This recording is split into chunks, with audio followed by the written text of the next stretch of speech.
Y ese tiene fe y ese cree que van a venir cosas grandes. Y siempre está esperanzado de que algo va a ocurrir. Y siempre está esperando que algo va a ocurrir. Y ese va a morir pensando que algo va a ocurrir y que algo va a venir y que algo.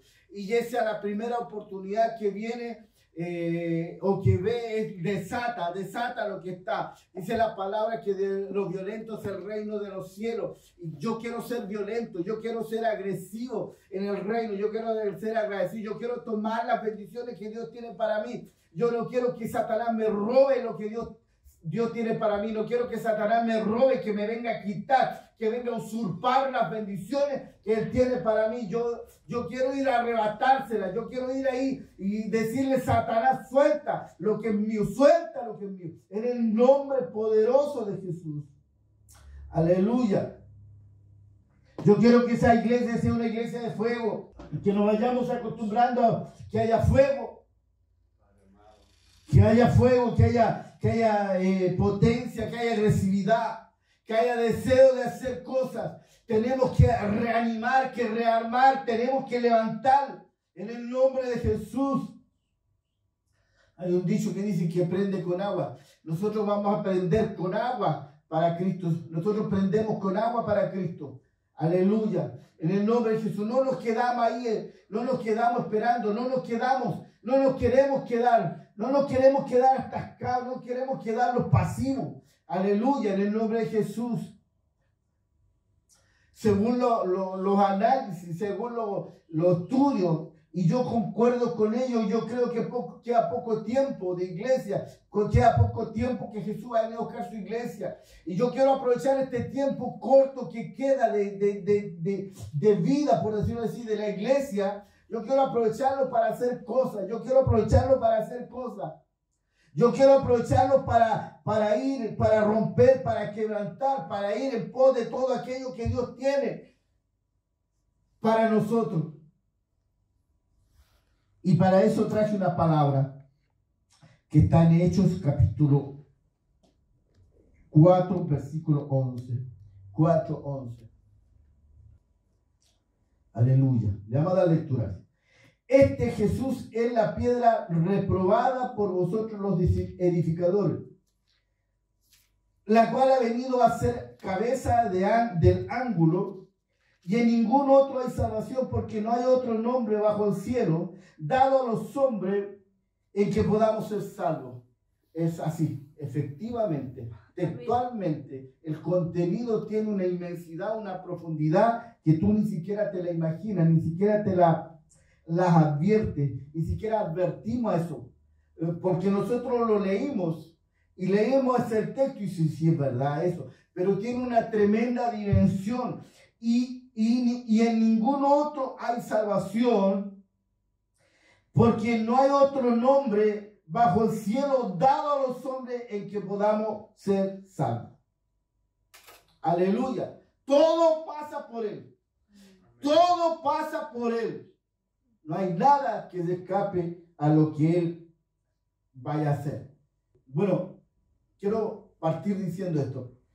Ayer fuimos con novia a un seminario y la persona que daba seminario, bueno, primero que nada a mí me gustó porque el pastor que estaba dando vive en Houston, es doctor, pero lo que más me llamaba la atención es que él tiene 79 años, ayer estaba cumpliendo 79 años.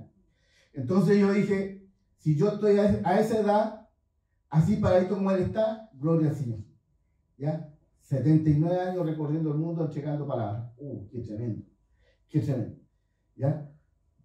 Pero lo que no me gusta, y lo que no me gustó, y esto tiene que ser motivo de reflexión para nosotros, motivo de análisis, porque yo digo, mira, yo predico, yo soy parte, pero ustedes también son parte del cristianismo, son parte de la familia de Cristo. Ustedes también son parte de un todo, de un algo grande, inmensamente grande. Entonces hay una parábola de los talentos, y esa parábola de los talentos te va a preguntar a ti, a mí, cuántos talentos te dieron y cuántos reproduciste. Eso a mí de verdad me pone la piel de gallina cuando yo lo pienso. ¿Cuánto he hecho yo? ¿Cuánto habré hecho yo? ¿Cuánto he multiplicado mis talentos? Entonces, por ejemplo, ayer yo me veía dentro del análisis que así le conversaba a Luya y consideré que había poca gente lo que andaban ahí, muy poca gente para la envergadura del pastor que estaba acá, insisto, es de Houston. Y se manejaba bien en el español. Algunas palabras andaban medio perdido, pero en general estaba bien, ¿ya?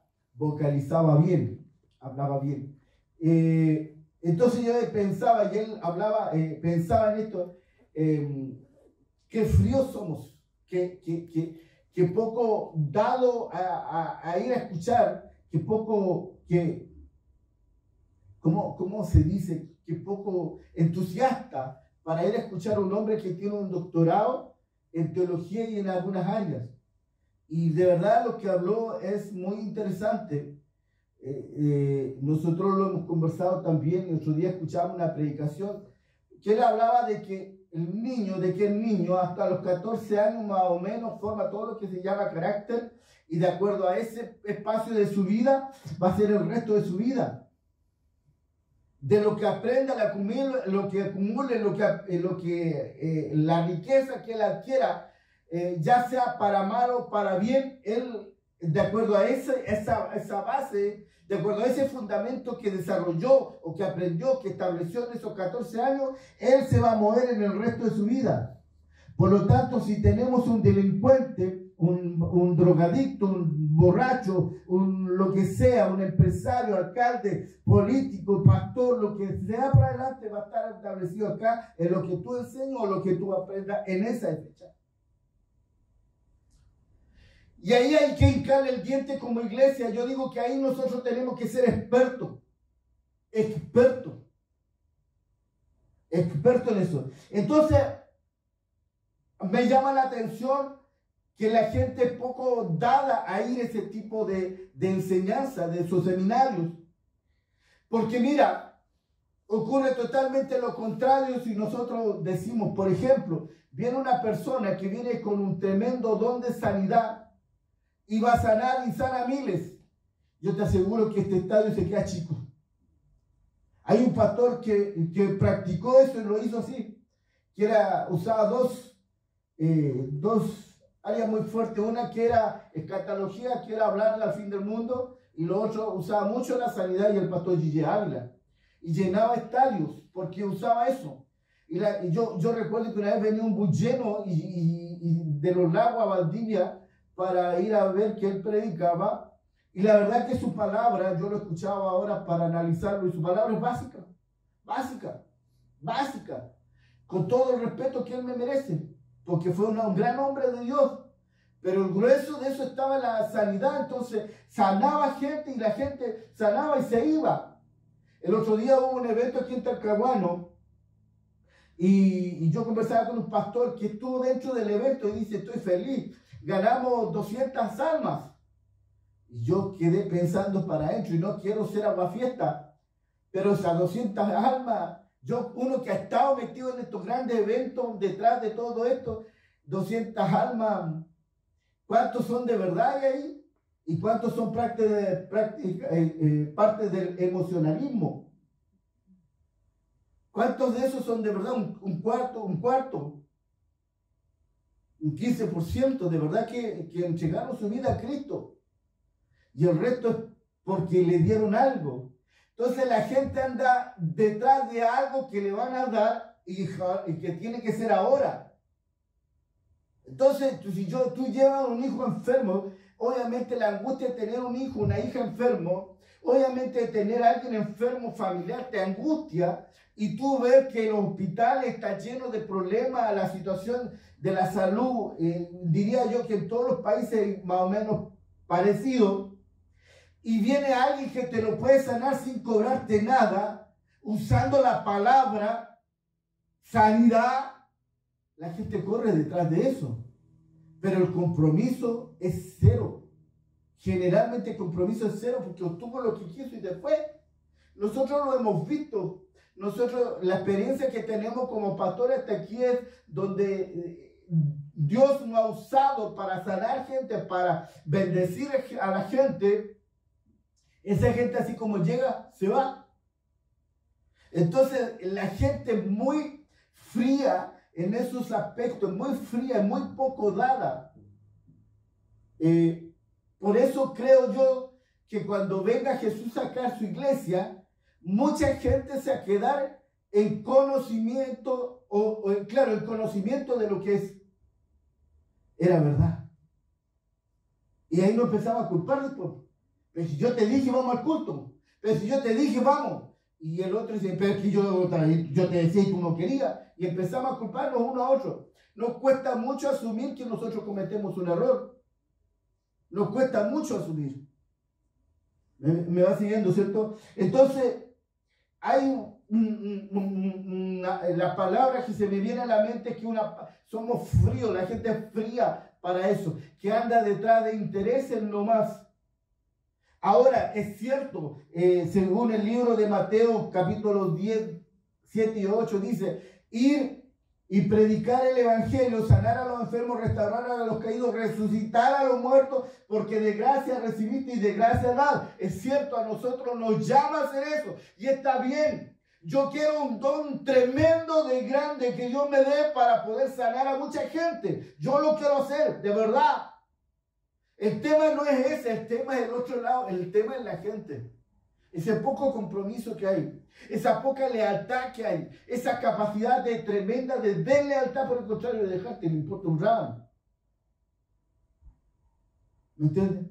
Si no tiene problema, no viene a los cultos, porque no le importa, no le interesa. Cualquier otra cosa es de mayor interés para ellos que venir, por ejemplo, a los cultos.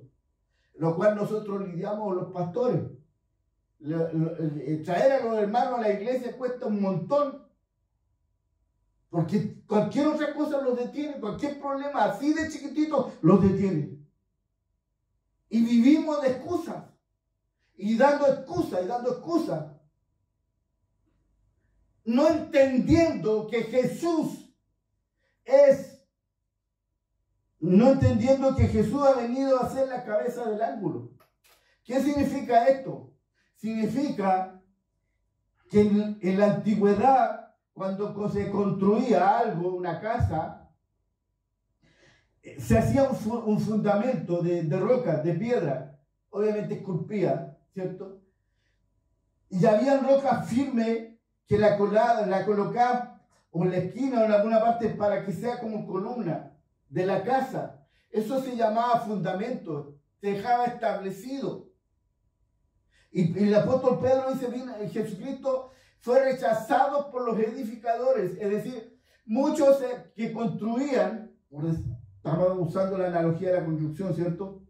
Muchos de aquellos constructores que construían no desmerecieron esa construcción, o desmerecieron aquella piedra.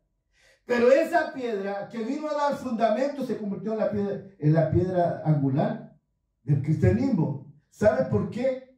Porque todo pasa por Él, por Jesucristo. Porque si no hay Jesucristo, no hay evangelio y nosotros no tenemos ninguna posibilidad siquiera de ser salvos. Mira, hay tantas formas de explicarlo y hay tantas maneras de hacerlo, hay tantas explicaciones que uno puede hacer en relación a esto. Cuando el hombre estaba en el huerto con Dios, en este caso Adán, ¿no es cierto? Él conversaba con Dios. Yo esto lo he explicado muchas veces.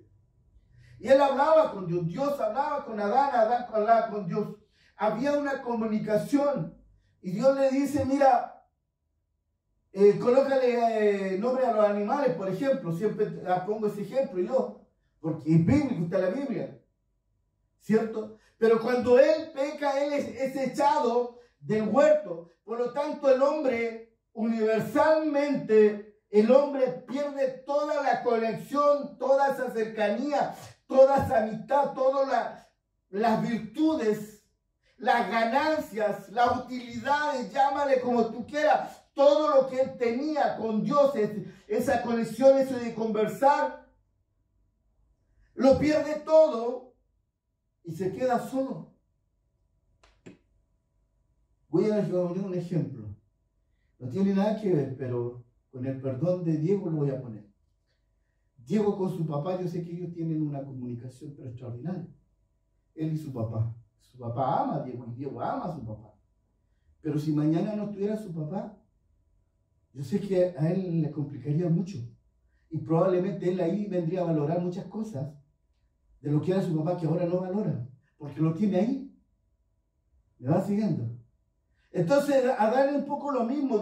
Adán gozaba, disfrutaba de todas las bondades que Dios le tenía dentro del huerto. ¿Me entiendes? Pero cuando es echado, toda la humanidad es pecadora por Adán. Y por lo tanto todos los beneficios que tenía dentro se pierden. Entonces cuando Jesús muere en la cruz, Él nos viene a restituir, viene a conectarnos nuevamente con Dios. Es decir, todo lo que tú tenías acá adentro, ahora lo tienes personalmente en tu corazón con Dios. Amén. Él dice en el capítulo 19, versículo 10 de Lucas, dice que Jesús vino a restaurar lo que se había perdido. ¿Me entiendes? Entonces Jesús es la piedra angular de toda edificación. Para que esta casa, este edificio, el galpón que se construya sea firme, no se caiga en un terremoto o en un temporal, tiene que tener su base, su fundamento. Y esa base, ese fundamento tiene que ser Jesucristo. Es decir, en otras palabras, Jesucristo es la base, el fundamento de tu vida, de mi vida. Ahí tiene que estar la cosa, en Jesucristo. Hay un ejemplo que a mí me gustó mucho, que a mí me gusta mucho, y dice así. Primero hay que entender algunas cositas. Le voy a explicar algunas cositas para poder entender este ejemplo. Dice que en Juan 3:16 dice que Dios de tal manera amó Dios al mundo. Nosotros los cristianos tendemos a adueñarnos de Dios. Pero Dios amó de tal manera al mundo, o sea, lo amó, que entregó a su Hijo por el mundo, ¿entiendes? ¿Ya? Por lo tanto, Él ama a todos, los ama, ¿ya? Dios tiene un amor que no lo podemos entender. O sea, es tremendo, ¿ya? Bueno, viene alguien a hablar con Dios y le dice Padre, y le habla a Dios, y Dios le dice, yo no te conozco. Yo no te conozco. Y enseguida aparece Jesús y se coloca entre esa persona y Dios que está acá, en medio. Y le muestra a Dios, su Padre, las manos con las marcas de los clavos que le rompieron. Y Dios dice, ahora te reconozco. Ahora te reconozco. Porque la persona que estaba aquí se fundió en Jesucristo. Se instaló en Jesucristo. Y Jesucristo es el intermediario entre el Padre y yo.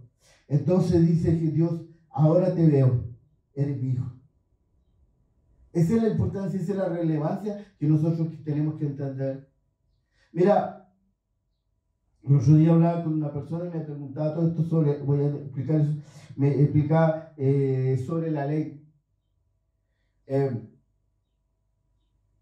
Nosotros desgraciadamente a veces nos quedamos con estudios, con conceptos que no tienen ninguna injerencia, ninguna importancia y ninguna relevancia en la vida que nosotros tenemos que vivir hoy día. Porque la ley fue dada para un pueblo que es el pueblo de Israel en su momento. ¿Y le sirvió para ellos? Claro que sí.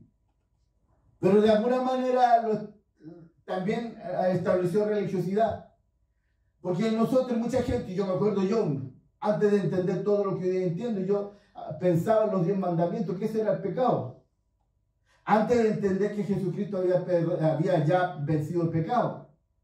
Si yo estoy en Cristo Jesús, es porque Jesús ya venció el pecado. Eso nosotros, digo yo, tenemos que tenerlo claro. ¿Me entiendes? Jesús venció el pecado de toda la humanidad, de los pecados que se cometieron, que hoy día se están cometiendo y los que se van a cometer, insisto. Él ya lo hizo, hace 2000 años atrás, ya lo hizo. Ya fue por el pecado. No sé cuántos años más de vida vamos a tener como humanidad, pero todos los pecados futuros ya están perdonados. Jesús ya lo venció. Jesucristo ya lo redimió. ¿Me entiendes? Yo no tengo que estar pensando los 10 mandamientos. Es más, Jesús los resumió en 2. ¿Cómo dice el primero? Amarás y más que a ti mismo. Y amarás a tu prójimo como a ti mismo. Lo resumió en 2. Tan simple como eso. Entonces, meter la ley acá o hablar siquiera de la ley, por ejemplo, para mí, y no quiero ser peyorativo con esto. No. Nosotros ya tenemos que ser cristocéntricos. Cristo, Cristo, Cristo, Cristo, Cristo, Cristo, Cristo. Él es el Señor. Él es Dios. Él es la piedra angular. Porque si no está Cristo, no hay evangelio. No hay cruz. No hay resurrección. No hay vida eterna. No hay perdón de pecado. No hay derrota para Satanás. ¿Y quién habría vencido la muerte? Nadie. Él es el único Hijo de Dios, el Señor de señores que tú llevas en tu corazón. Y eso es lo que nosotros tenemos que proclamar hoy día y declarar. Eso es lo que nosotros tenemos que establecer. Que Jesucristo nos vino a conectar con el Padre y nos hizo sus hijos. Hoy día somos hijos de nuevo, de Dios. ¿Entiendes? Por Jesucristo. Hoy día nosotros estamos otra vez en el huerto, por decirlo así. Cuando Jesucristo dijo, Pedro, no te lo ha revelado carne ni sangre, ¿sí? Y a ti te daré las llaves del cielo. No se olviden que la palabra Pedro es piedra, es roca. ¿Y quién es la roca? Jesucristo. No le estaba hablando a una persona en sí que se malentiende siempre esto. Le estaba hablando a la roca que es Jesucristo, que hoy día es la iglesia. ¿Quién tiene la llave de la puerta del cielo? La iglesia, nosotros. Con tu predicación, con tu palabra que tú le entregas a alguien, tú estás abriendo la puerta del cielo a un inconverso. A una persona inconversa. Con tu sermón. Y para eso no necesita ser un sabio en teología. A mí me encanta la teología, yo he estudiado harta teología. Pero no necesita ser un sabio. Simplemente decirle, Dios te ama. El Señor te ama. Cristo te ama. Eso es una predicación que tú puedes hacer. Simple, básica, sencilla, si tú lo quieres. Pero tremendamente importante. Dice la palabra que la palabra es más cortante que una espada de doble filo y que su profundidad es tan, valga la redundancia, profunda, que llega hasta los tuétanos, rompe el hueso y llega hasta los tuétanos. Por lo tanto, la misma palabra dice que mi palabra no volverá vacía. Por lo tanto, cada palabra que tú lances, que digas, no va a volver vacía nunca. Algo se va a quebrantar en el ambiente, algo se va a decir, algo se va a romper, algo se va a quebrantar. Yo recién convertido al cristianismo, tenía como 24, 23 años por ahí, parece que. Recién convertido. Y la iglesia donde yo entregué mi vida a Cristo tenía una misión en el campo. Y entonces cada cierto tiempo iban al campo. Allá después se congregaba mi papá. Entonces nosotros a veces íbamos en bicicleta, en fin. Son como 15 kilómetros de distancia más o menos. En una oportunidad fui yo y había un chico ya casado, a esa altura todos casados ya, un joven que jugábamos a la pelota y peleamos también en alguna oportunidad. También nos dijimos palabras feas entre vecinos, porque éramos vecinos y amigos, y de repente nos pegamos las desconocidas, los vecinos, como pasa en todas partes. Estaba ahí con su señora y su niñito. Y él no sabía que yo iba a ir, y a él lo invitaron porque él tenía un problema. Entonces se encontró con uno de los vecinos que son evangélicos, lo llevaron para la iglesia, lo invitaron y yo fui. Yo no sabía que iba a ir. Cuando él ve que me queda mirando, y yo di mi testimonio. Hablé de Cristo. Y esa tarde se convirtió a Cristo. Y si no me equivoco, Mario se llama, ¿cierto? Si no me equivoco, él también es pastor. Hoy día. Él es pastor también. ¿Me entiendes? Te quiero decir que tu testimonio, que tu palabra, lo que tú portas, es tremendamente poderoso. Te quiero decir que lo que tú portas es tremendamente poderoso. El problema es que nosotros no sabemos lo que portamos. Pero es tremendamente grande, es tremendamente inmenso. Es la piedra angular. Este Jesús es la piedra reprobada por muchos que en su ignorancia no reconocieron al Jesús, el que vino a ser cabeza del ángulo. Y en ningún otro hay salvación, porque no la hay. Ni el Dalai Lama, ni el Joseph Smith, nómbreme cualquier otro que nombrar. No lo hay. No hay otro nombre bajo el cielo dado a los hombres en el que podamos ser salvos. Mi palabra es tan poderosa que llega a romper los globos. Tan potente, tanta fuerza, que llega a romper los globos acá atrás. Créanlo, de verdad, créanlo. Estamos terminando. Ese debe ser. No se olviden, Jesús es la piedra angular. No hay otro nombre dado a los hombres bajo el cielo en la cual podamos ser salvos. No hay otro. Se llama Jesucristo. Jesucristo. Para eso nosotros trabajamos, para Él. Y lo que tú portas es tremendo, es glorioso, es inmenso. La semana pasada yo hablaba de todo lo que ya nosotros recibimos, porque nos hizo sentar en las regiones celestes con Él. Ahí. Ahora estamos ya sentados. ¿Me entiendes? De cuando tú decidiste entregar tu vida a Cristo, yo llevo 33 años, o sea, llevo 33 años sentado con Él. Por eso yo soy portador de ese reino celestial. Amén. Usted también, cada uno. Aleluya. Tenemos que creerla. Tenemos que creerla. Amén.